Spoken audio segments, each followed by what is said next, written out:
43 degrees at 9:04. You're listening to 1190 AM 97.7 FM KKOJ. Got a special guest in the studio this morning. We've got U.S. Representative Jim Hagedorn stopped by to visit. And Representative Hagedorn, thank you for stopping. Well, it's nice to be in Jackson. Great to see you, Dave. It's a little different roaming the countryside here than it is out in Washington. Well, it's more hospitable here in Jackson, I can tell you that. It's not much of a stretch. There's a lot of conflict. No doubt about that. It's well, you've been there first 3 months, and how are things going?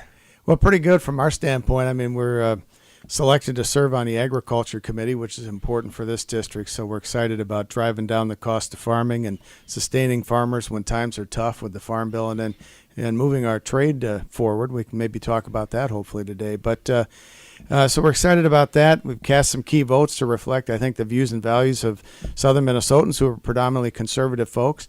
And but I've been disappointed that the other team out there, the Democrats, they just do not want to give the president any victories, and they're not going to, it doesn't look like, cooperate and try to get some bills passed that can help the country. It's unfortunate. Well, and you talked a little bit about some of the trade, and that's something that we have seen a lot of people here have been hurting a little bit on some of the things that are going on. The weather has not been great. It's just not been cooperative, but some of the trade tariffs and things that have gone in. But there's some things moving on that are starting to help. Yeah, I think so. I mean, farmers in many respects have been in recession for 4 or 5, 6 years now, with low commodity prices, high input costs, and then they're trying to get this trade thing straightened out. Hit at a pretty tough time, but most of the farmers get it, that we had to fix things with Mexico and Canada and China, and that in the long run that's going to be good. I support the free trade agreement that the president and his team have negotiated with Mexico and Canada. I 100% think it's good for agriculture, good for southern Minnesota, and when that bill comes to the floor, and hopefully it will, I don't know. The president's going to send it up to the Hill. I'm not sure the speaker is even going to allow it for a vote. That's how ridiculous things have become. But if it does, I'm going to support it wholeheartedly, and I encourage all the members, especially the Minnesota delegation, to get behind that, because expanding our trade opportunities is really important for our farmers, our agribusinesses like AGCO and others, and then we get into the area of China.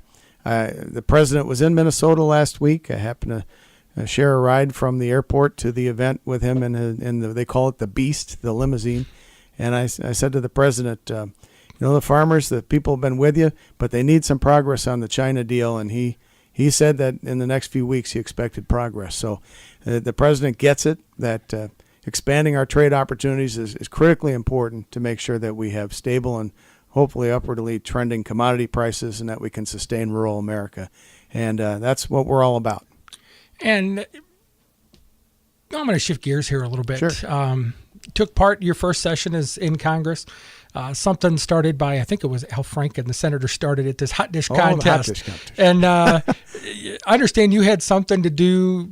It was like bacon, coated in bacon and wrapped in. Well, we called our hot dish "Making Bacon Great Again," and so we were excited about that. We offered it up. It was an extraordinary bacon dish. I tried to represent the pork producers of the district. First District, Minnesota is the second largest pork producing district in the whole United States. And so Martin County presents itself as the bacon capital USA. I had an apron. We used the bacon from Compart Duroc farms up there in Nicollet. And then we had some Hormel products from over in Austin. So we tried to represent lots of folks. I suppose our people here with New Fashioned Pork and others don't feel left out, because next year we're going to come back with a new bacon hot dish, and we'll try to win. But for some reason, we didn't win. I don't know. It was the best tasting, but we didn't win. I think that's what I saw. Is it was the first one to be gone. It was everybody ate that one first. True. But that's true. We were the people's choice. And going back to Washington a little bit, and you had said something about some of the partisanship that we've got, and the fact that we've got this agreement that might not even get to the floor. I don't know exactly how we got to this point where there is just a solid divide.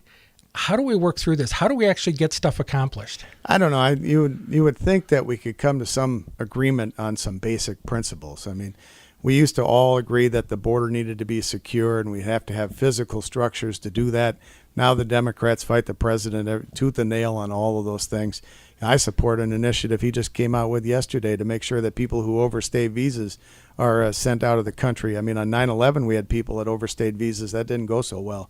And we've got like 5 or 6 million people that have done that. So hopefully we can come to agreement in those types of areas. But on trade agreements, on expanding our economy, on doing what we can do in order to support small businesses and our way of life, I mean, it should be a no-brainer. And then you get into things like the transportation bill. Everybody knows we need infrastructure improvements in the United States across the board, mostly roads and bridges here in Minnesota. Well, why can't we get together on those types of things? So I support that in a bipartisan fashion. I hope the Democrats will join us. But frankly, they seem focused on resisting President Trump every step of the way because they just don't want him to have any victories going into this next election. And they want to try and replace him with all these investigations and everything else. And then finally, they want to move the country way far to the left with socialist schemes like Medicare for All, which is really Medicare for no one, and VA care for everyone. It'll destroy medicine as we know it in our country. And then the Green New Deal. I mean, if you like what's going on with the United States and some of the awesome technologies and just the best way of life in all the world, well, if you like that, then you don't like the Green New Deal, because I think the people that are for the Green New Deal think that the milk comes from the grocery store. They don't understand that we need production agriculture and energy and progress. Well, I think that was something I was talking to State Senator Julie Rosen about that, and they would have some of the senators, the new senators, and that would go to the state capitol, and people from the inner cities bring them down and actually take them to a farm because they don't understand where this stuff comes from. That's right. They do that every year, I think, over near Fairmont, which is pretty smart. Probably do it in this area as well. So the more people that understand what it takes in order to be a farm family and a farm operation, try to keep those things going and all the hard work. And I tell people it's a national security issue. Where would we be if we had to import our food the way we import some of our oil? We'd be relying on trading partners that were not trading partners we could always rely on, and probably the quality would be lower and the price would be higher.